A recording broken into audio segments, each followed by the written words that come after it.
Welcome into Raptors today. Sherman Hamilton, Akil Augustine, Paul Jones, and Raptors fans disappointed after a huge opportunity lost against the Boston Celtics. 97-93 the final score. No Jason Tatum, but unfortunately for the Raptors, Malcolm Brogdon and Jaylen Brown were ready to go. Let's talk about this, Sherm. Were you surprised with the effort in that second quarter and just the outcome of the game for this Toronto Raptors squad, knowing that this was a very, very important game with only 2 remaining? Yeah, but there's a couple of things in play. Number one, I thought the Raptors had some good moments in this game. They held them to 42%. Yep. So defensively, they did a pretty solid job overall. And I know Jaylen Brown had 25. Brogdon played well. Derek White had 17, so he played a solid game. But it took Jaylen Brown 29 shots to score 25. It took Derek White 15 shots to score 17. So the real X factor was Malcolm Brogdon. And we know how good he is. It's not like it's a surprise to see Malcolm Brogdon pick up his game in the absence of a Jason Tatum on the floor. So he was definitely an issue, but this guy's a quality player. He's not somebody, like this guy could start for so many teams in the league. So I just thought there was some positive moments. The second quarter was difficult for the Raptors. Turnovers were surprisingly an issue. That's not something we experienced with the Raptors, but there's no question about it. This Boston team showed us that even without a Jason Tatum and an Al Horford on the floor, the quality of depth that they have on their roster, which is what makes them a championship contending team. When a guy's out, people think, oh, well, so-and-so's not playing. This isn't high school where there's one guy that's head and shoulders above everybody else.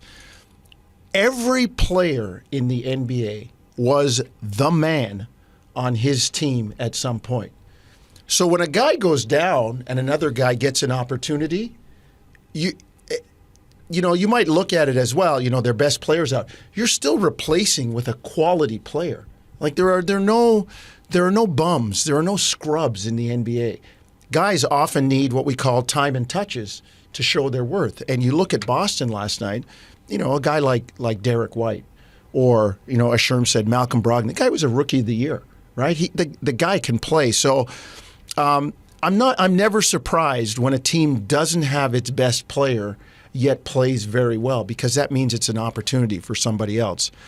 To me, it came down to a matter of shot making for Toronto. It did. I thought their defense was good. I mean, they held Boston to 97. I mean, how often in today's NBA do you hold a team under 100 points? It's not a regular occurrence. I thought for me it came down to shot making for Toronto, and to Sherm's point about the turnovers, they didn't turn Boston over and get the advantage that they usually have in turnovers, points off turnovers, possessions, extra shots, because you're not a great percentage team. Those advantages weren't there, and I thought it was the offensive end that was the issue last night.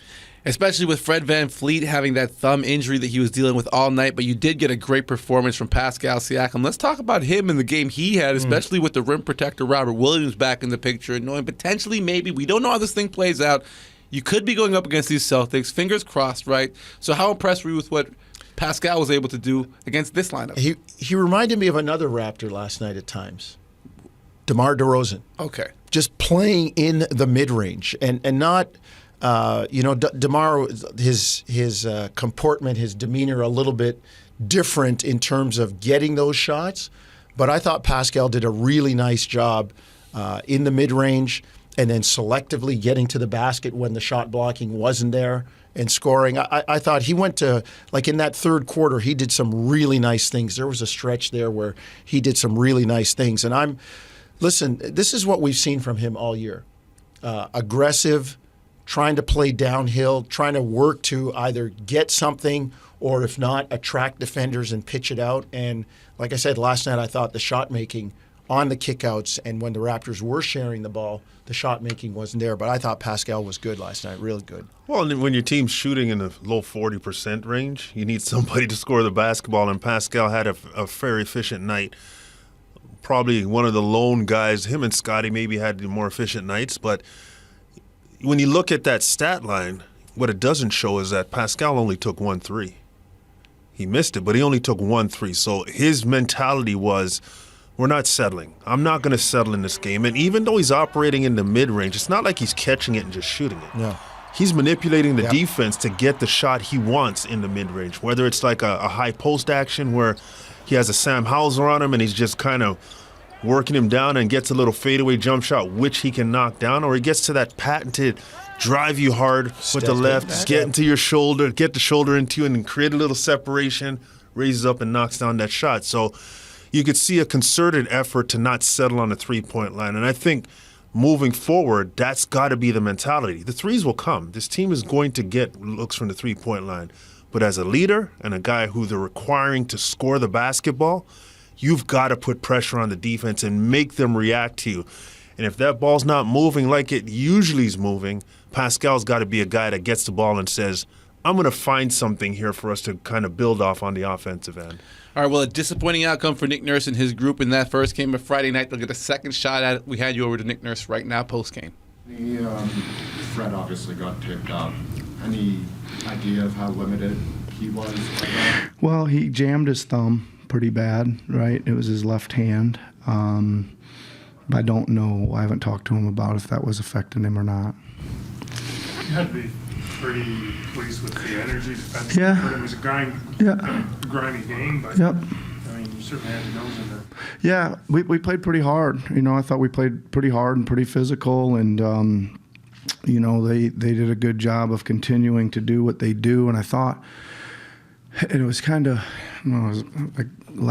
I thought they made a whole bunch of tough ones that, they weren't like long distance shots, 8-10 footers that bounced around and went in. And I thought, man, some of those got to start bouncing out, and they did, right? We started kind of even getting them a little further away on some of those, and holding our ground a little better, not letting them get all the way to the rim and things like that. And we certainly played good enough defense to win the game, especially in the second half. We just didn't capitalize on enough of it, and we had, the in and out score was 18-2 tonight. They had a bunch of them go in and go back in, and we had a bunch of them pop out on the in and out score. So didn't bounce our way.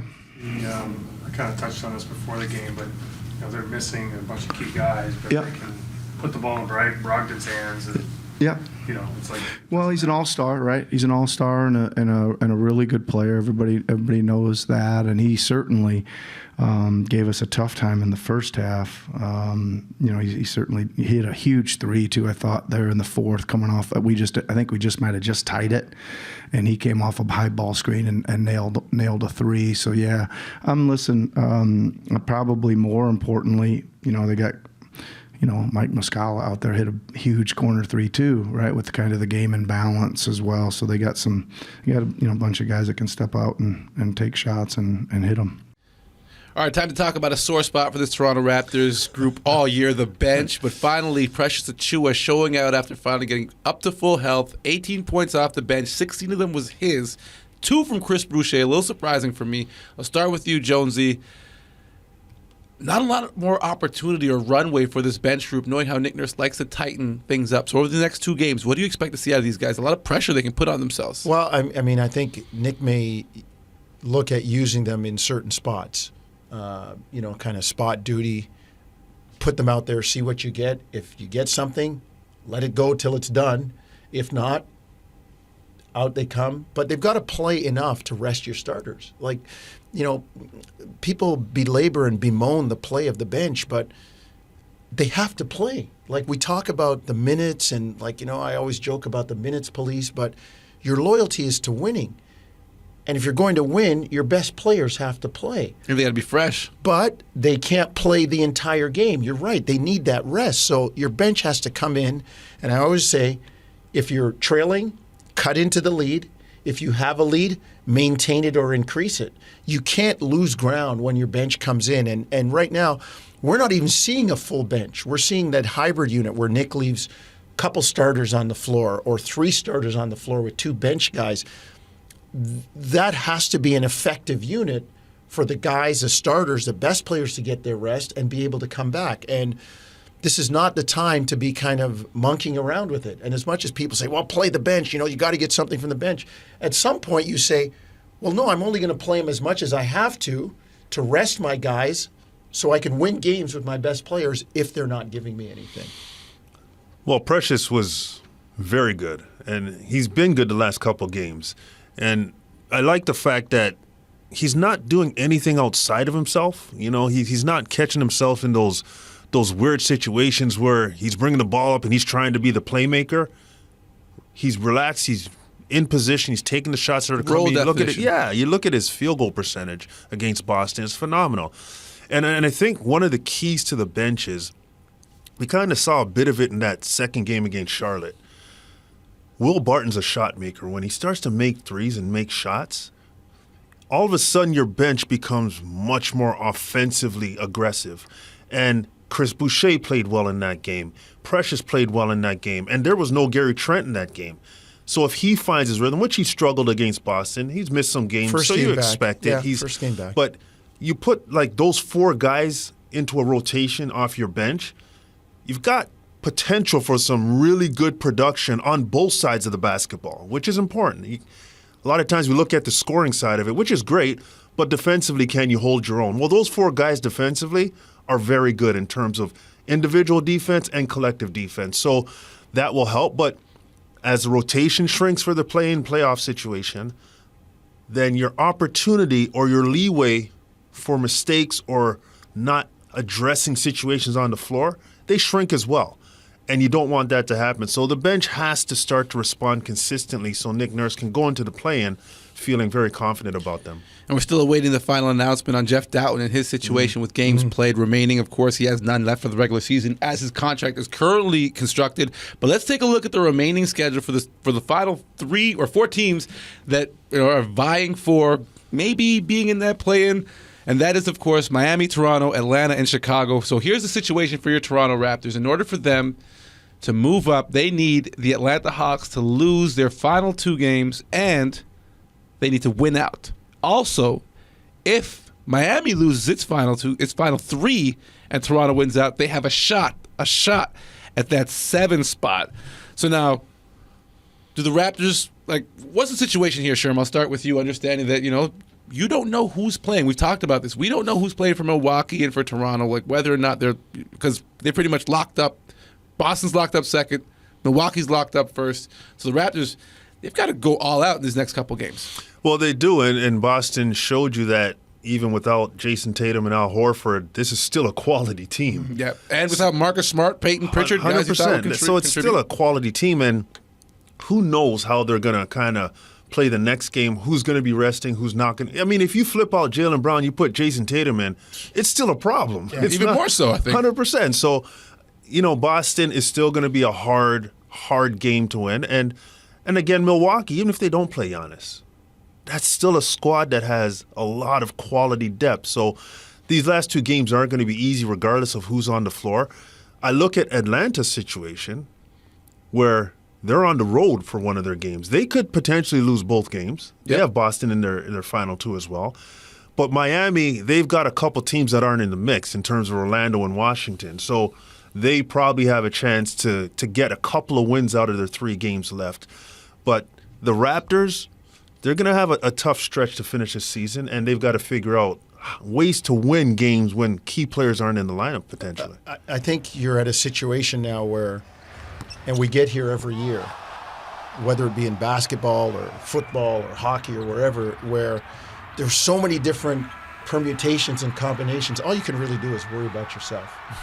Seriously, if none of that other stuff matters if you're not winning or if you're not advancing. I mean, I look back over the last 10 days, Raptors have had chances to win when Atlanta's lost, to move up into 8, and it didn't happen. So, first of all, focus on yourself. Play your best basketball going in. That phrase takes on more meaning, Akil, because we know in the playoffs, it's not always the best team that wins, but it's the team that's playing the best that wins. So you want to be playing your best basketball. You want to be, acutely focused going into the playoffs. You want to be playing well. And if you're Toronto, that's all you can control in these last couple of games.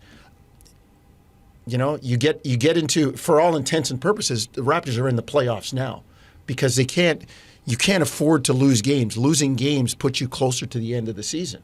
and the finish of the season. So it's about the focus right now. And my own feeling is, I'm not sure if the Raptors are going to be able to, with so many other variables, I'm not sure they're going to be able to move from 9. It would be great to get 8. 7 would be wonderful, but you've got to try to win and try to hang on to 9 right now. One thing we know for sure is this play-in tournament works. Yeah. Yeah. Oh, yeah, It for sure. works. They knocked this one out the park because this conversation we're having now, prior to the play-in tournament, we're not having this depth of conversation about. Well, Orlando was just eliminated 2 nights ago, right? Yeah. And so you had, we're talking about 10, but you had Washington, you had like 12 teams, 13 teams thinking they had a shot. And everybody just wants a chance to get in. So the anti-tanking that's come from the play-in tournament has definitely worked. And right now we're going to hand you off to the players, starting with Fred VanVleet. How frustrating is it to lose one that was winnable based on that? Yeah, I mean, I think every loss is frustrating on different levels. We played a pretty good game for the most part. Execution was there. I wouldn't give it an A+ by any stretch, but we fought, we competed, we made plays. Obviously, we lost the second quarter by 9. But yeah, I mean, 6 from 33s. It's gonna be hard to win like that. You got to make every play down the stretch, and we didn't do that. And certainly, this one's on me. I don't know if we're going to survive 2 for 14 and 1 from 12 from 3. So just got to find ways to be more effective. I'll take full responsibility for this one for sure. What happened to your thumb, and how much was it bothering you? I just got caught in a jersey. But, again, me, I'm not going to make too many excuses if I'm out there. Just got to find ways to be more effective. And I thought P had a pretty good offensive game. Scotty was good. Precious had a good game off the bench. So we had guys that was picking up the slack, thankfully. But again, as a leader, got to play better for us. I'm not asking because of your shooting night, but when Nick was saying before the game, shot making is kind of the one thing that's kind of missing right now. The focus is there, and D's pretty good. Yeah. And what do you interpret that when your coach talks about shot making? Again, not relative to your night, but just in general. I don't know. I'm not gonna interpret what he said. I didn't hear that, so I don't want to make this a response to that. But I will say I usually just grade it on like what are we generating. You know what I mean? And if we're generating good shots in the flow of the offense, then most times you'll be able to live with the result. And if there's nights when it's clunky, and depending on who we're playing and how they're guarding, obviously Boston is one of the best defensive teams in the league for a reason, but they kind of just guard up one-on-one, and so it kind of slowed us down a little bit in the first half. I thought the second half the ball was moving a little bit more and popping and getting to our spots, getting out in transition as well. So I usually just focus on like what shots are we generating, and tonight, not great in terms of flow and rhythm and energy. So we got another shot at it on Friday. We got to look and see how we can be more effective, depending on who you're playing. I thought tonight we did enough. We held them to 97. So, again, a couple plays go differently down the stretch, whether it's a whistle or a shot here or there, whatever. We had our chances to close it out, just didn't go our way. So, again, we come down the stretch here as we get ready to try to make a push into the playoffs. You got to find ways to win, and there'll be different ways you got to do that. And tonight definitely could have used some more shot making, but again, I'll circle all the way back. I'm just going to take responsibility for that just to be a little bit better. All right, well, Friday night they get to do it again. The Boston Celtics and the Toronto Raptors from Boston. You can catch the game on Sportsnet, the radio call on TSN. But before we finish the show, unfortunately, some sad news for all of us here at the table and anyone connected to the Canadian basketball scene is we lost a member of the family. Greg Francis passed away at the young age of 48, just before his 49th birthday. Greg was the director of sport development for the Ontario Basketball Association, an Olympian with our good friend Sherman Hamilton, a friend and a family man. Guys, any words or memories you want to share? Sherm, I'll start with you, knowing how close you guys were. Yeah, Greg was a really good friend of mine, and we experienced some amazing things on the basketball court in terms of world championship, Pan Am Games, an Olympics. Greg was a real friend, and anybody who knew him knew the quality of person he was. And, when you talk about what he's done for the basketball scene in this country, in this city, it's just phenomenal. But when you lose somebody like that at such a young age, it's hard to figure out how to put it together and to make sense of it. And I personally have struggled with it over the last few days, and it's been very difficult. I mean, this is a guy who we spent hours together, talking on the phone, coaching together, traveled the world together, and it's still numbing me that he's not here. So prayers go out to his beautiful daughter, his wonderful mother, his sister, his whole family. And, just as a reminder, this thing is not as long as we think it is. No. This party doesn't last forever, and we got to really figure out ways to do the best we can while we can. Well said. First off, condolences to the family. And Greg was like little brother. He was behind me, went to the same high school as me, Oakwood. And Greg was a lifer. I watched him as a kid at Oakwood, like all of us that play ball, fall in love with the game. And I just knew that the way this guy loves the game, he's going to be in it forever. And he touched lives. When he took his scholarship at Fairfield, I actually had to, when I called my brother Mark, I said, "Are you sitting down?" And he's like, "Yeah." When I gave him the news, I had to ask him on the phone, "Are you there?" He's like, "Yeah." Like he couldn't believe it. He couldn't understand it. I mean, as Sherm said, we're all struggling with it. And when Greg took his scholarship at Fairfield in Connecticut, that was around the same time that my brother Mark had moved to ESPN, and he was living in Stamford, Connecticut. And Greg, being an Oakwood guy, the alumni thing, he wasn't very far away. And Mark would have him house sit when he went on the road for ESPN and was doing, college basketball games or whatever. He'd leave the keys for Greg and say, "Hey, man, look after the place." Or Greg would look after my nephew. And I watched him grow in the game. And to Sherm's point, what a great person he was. That smile, that love for what he was doing for people. You could see his interactions with people were meaningful. They were deep. And it's just hard to fathom it right now. It really is that he's not around. It's tough. And it's like Sherm said, it's something you struggle with because it makes you examine your own mortality. And you look at all of us in the game and the basketball family. And as you said, Akil, we've lost a great person, and we've lost a member of the basketball family. Yeah, my memory of Greg is honestly mostly by reputation. When I was younger, you'd hear the name and you'd hear the accolades and what he's done. And then finally, as I got older, I got to know Greg. And I'll just say that what I heard about him didn't match the man that I met. Normally, a lot of players, you see a lot more ego and a lot more boisterousness about their past. And Greg was very subdued, very calm. And you wouldn't know the type of game he had, the 8 threes he hit in the 16 versus 1 matchup against North Carolina. If you just met the man on the street, you'd think that's just a humble guy. And we're all at a loss. The world's a worse place for not having him. So today we dedicate this show in this moment to our good friend, Greg Francis. We miss you.